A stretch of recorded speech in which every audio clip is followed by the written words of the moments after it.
കുട്ടികളായാലും മുതിർന്നവരായാലും ചെറിയ ചെറിയ വിശപ്പൊക്കെ വരുമ്പോൾ കഴിക്കാൻ പറ്റിയ ചൈനീസ് ചിക്കൻ പോക്കറ്റ് റെസിപ്പിയാണ്.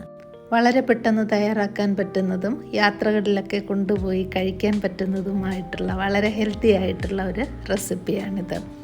ചാനൽ ഇതുവരെ സബ്സ്ക്രൈബ് ചെയ്തിട്ടില്ലെങ്കിൽ ഒന്ന് സബ്സ്ക്രൈബ് ചെയ്തേക്കണേ, കൂടെ ഒരു ലൈക്കും കൂടി.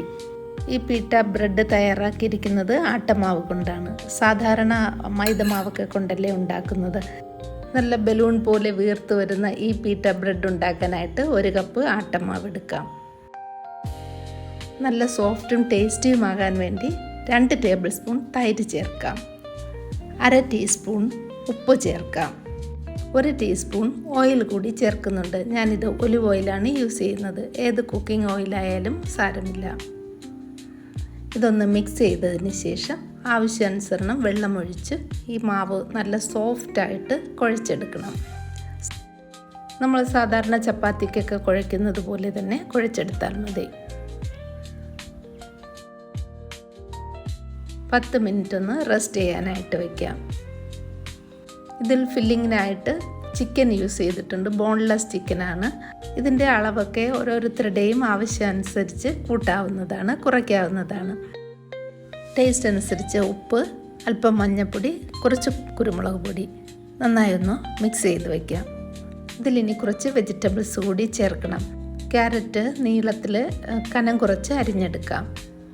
അതുപോലെ തന്നെ ക്യാപ്സിക്കം ചേർക്കുന്നുണ്ട്, സവാള ചേർക്കുന്നുണ്ട്, ക്യാബേജ് ചേർക്കാം. ക്യാബേജിന് പകരം ഞാനിവിടെ ലെറ്റ്യൂസാണ് യൂസ് ചെയ്തിരിക്കുന്നത്. ഇതിൻ്റെ കൂടെ തന്നെ കുറച്ച് ഫ്രോസൺ കോണും യൂസ് ചെയ്യുന്നുണ്ട്. നിങ്ങൾക്ക് ഇഷ്ടമുള്ള ഏത് വെജിറ്റബിൾസും യൂസ് ചെയ്യാവുന്നതാണ്. റെഡ് ക്യാപ്സിക്കം, യെല്ലോ ക്യാപ്സിക്കം, അങ്ങനെയുള്ള മഷ്റൂം, ഇതൊക്കെ നല്ല ടേസ്റ്റ് ആയിരിക്കും. പിന്നെ ഇനി ചിക്കൻ കഴിക്കാത്തവരാണെങ്കിൽ ചിക്കൻ ഒഴിവാക്കാവുന്നതാണ്. വെജിറ്റബിൾസ് മാത്രം മതിയാകും. അതുപോലെ സ്ക്രാമ്പിൾഡ് എഗ്ഗും ചേർക്കാവുന്നതാണ്. സവാളയുടെ അല്ലികൾ ഇതുപോലെ ഒന്ന് ഇളക്കിയിട്ട് കൊടുക്കാം. ഗ്രീൻ ക്യാബേജിന് പകരം പർപ്പിൾ ക്യാബേജ് യൂസ് ചെയ്യാം. പാൻ ചൂടാക്കി 1 ടീസ്പൂൺ ഓയിൽ ഒഴിച്ചു കൊടുക്കാം. ഇതിൽ മാരിനേറ്റ് ചെയ്ത് വെച്ച ചിക്കൻ ചേർത്ത് കൊടുക്കാം. ബോൺലെസ് ആയതുകൊണ്ട് പെട്ടെന്ന് തന്നെ ഇത് വെന്ത് കിട്ടും. 2-3 മിനിറ്റ് മതി. ഇങ്ങനെ ഒന്ന് ഇളക്കി കൊടുത്താൽ മതി. ചിക്കനിലുള്ള വെള്ളം തന്നെ ധാരാളം മതിയാകും. എക്സ്ട്രാ ഓയിലിൻ്റെ ഒന്നും ആവശ്യമില്ല. വളരെ ഓയിൽ കുറച്ചുണ്ടാക്കിയ ഒരു ഡിഷാണിത്. ഇപ്പോൾ ചിക്കൻ നന്നായിട്ട് വെന്തിട്ടുണ്ട്. ഇനി ഇത് ഒരു പാത്രത്തിലേക്ക് മാറ്റാം. നല്ല സോഫ്റ്റായ ഒരു ചിക്കൻ ഫ്രൈ ആണിത്. കുട്ടികൾക്കുണ്ടാക്കുന്ന ഫ്രൈഡ് റൈസിൽ ചേർക്കാവുന്നതാണ് ഈ ചിക്കൻ ഫ്രൈ. 1 സ്പൂൺ എണ്ണ കൂടി ചേർത്തിട്ടുണ്ട്. ഇതിൽ 1 ടേബിൾ സ്പൂൺ ചെറുതായി അരിഞ്ഞ ഗാർലിക് ചേർക്കാം. ഇതൊന്ന് വഴറ്റിയെടുക്കാം. ഗാർലിക്കിൻ്റെ പച്ചമണം മാറിയ ശേഷം ഈ ക്യാരറ്റും സവാളയും ഈ കോണും ചേർക്കാം. 1-2 മിനിറ്റ് ഹൈ ഫ്ലെയിമിൽ നിന്ന് വഴറ്റി കൊടുക്കാം. ഇത് കുറച്ച് ക്രഞ്ചി ആയിട്ടിരിക്കാനാണ് ഹൈ ഫ്ലെയിമിൽ ഇതൊന്ന് വഴറ്റിയെടുക്കുന്നത്. ടേസ്റ്റ് അനുസരിച്ച് അല്പം ഉപ്പ് ചേർക്കാം. ഇനി ക്യാപ്സിക്കം ചേർക്കാം. ഇതും 1-2 മിനിറ്റ് ഒന്ന് വഴറ്റിയാൽ മതി.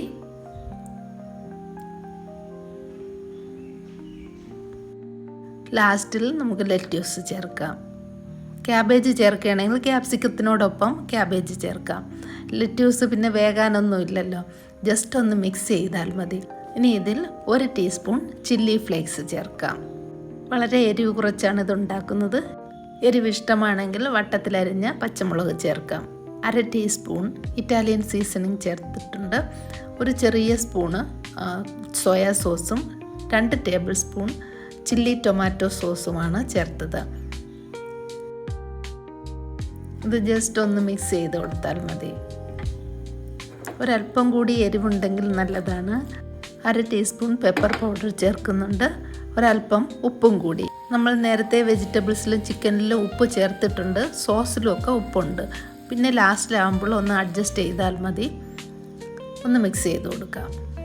അധികം എരിവൊന്നുമില്ലാത്ത എന്നാൽ നല്ല ടേസ്റ്റി ആയിട്ടുള്ള വെജിറ്റബിൾ ചിക്കൻ ഫില്ലിംഗ് റെഡി. ഇനി ഉണ്ടാക്കേണ്ടത് പീറ്റ ബ്രെഡാണ്. ആട്ടമാവ് ഒന്നും കൂടി ഒന്ന് മിക്സ് ചെയ്തതിന് ശേഷം ചെറിയ ചെറിയ ബോളുകളാക്കി എടുക്കാം. ഇതിനെ ആട്ടമാവ് തൂകി പരത്തിയെടുക്കാം. ചെറിയ വട്ടത്തിനാണ് ഞാൻ ഉണ്ടാക്കുന്നത്. നമ്മൾ സാധാരണ പൂരിയൊക്കെ ഉണ്ടാക്കുന്ന ആ സൈസ്. ഒരല്പം എള്ള് കൂടി ഇട്ട് കൊടുത്തിട്ടുണ്ട് കാണാനൊരു ഭംഗിക്ക് വേണ്ടി. പൂരിയേക്കാളും ഒരല്പം കനത്തിനാണ് പരത്തിയെടുത്തിട്ടുള്ളത്. ഇനി ഇത് ചൂടായ കല്ലിലിട്ട് ചുട്ടെടുക്കാം. ഇങ്ങനെ ചെറുതായിട്ട് ബബിൾസൊക്കെ വന്നു തുടങ്ങുമ്പോൾ മറിച്ചിടാം. വീണ്ടും ചെറുതായിട്ട് ഒന്ന് ബബിൾസ് വരുമ്പോൾ വീണ്ടും ഒന്ന് മറിച്ചിട്ട് കൊടുക്കാം. മീഡിയം ഫ്ലെയിമിലാണ് ഇപ്പോൾ ഇരിക്കുന്നത്. ഇനി ഒന്ന് മറിച്ചിട്ടതിന് ശേഷം ഫ്ലെയിം കുറച്ചുകൂടി ഒന്ന് കൂട്ടി കൊടുക്കാം. എന്നിട്ട് ഇതുപോലെ ഒന്ന് പ്രസ് ചെയ്താൽ ഇത് നല്ല ബോൾ പോലെ പൊങ്ങി വരും. ഇപ്പോൾ നല്ല ഹൈ ഫ്ലെയിമിലാണ് ഇരിക്കുന്നത്. മാവ് കുറച്ച് കട്ടിയുള്ളത് കൊണ്ടാണ് ഇങ്ങനെ നല്ല പോക്കറ്റ് പോലെ വീർത്ത് വരുന്നത്. ഇതിൻ്റെ ഉള്ളിൽ നല്ല പൊള്ളയായിട്ട് തന്നെ ഇരിക്കും. നോക്കിക്കേ, വീണ്ടും ഒന്ന് മറിച്ചിട്ട് കൊടുത്തു നല്ലതുപോലെ മൂപ്പിച്ചെടുത്തിട്ടുണ്ട്. ഇതുപോലെ എല്ലാ റൊട്ടിയും ചെയ്തെടുക്കാം.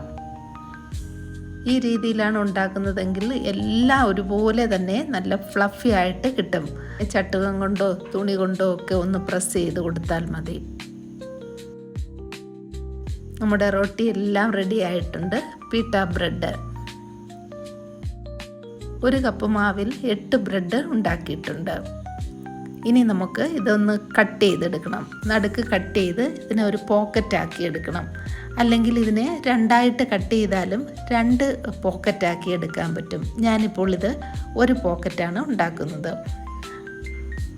ഇതുപോലെ ഒന്ന് കട്ട് ചെയ്താൽ മതി. ഇതിൻ്റെ അകത്ത് പൊള്ള ആയതുകൊണ്ട് ഇത് കട്ട് ചെയ്യാൻ നല്ല ഈസിയാണ്.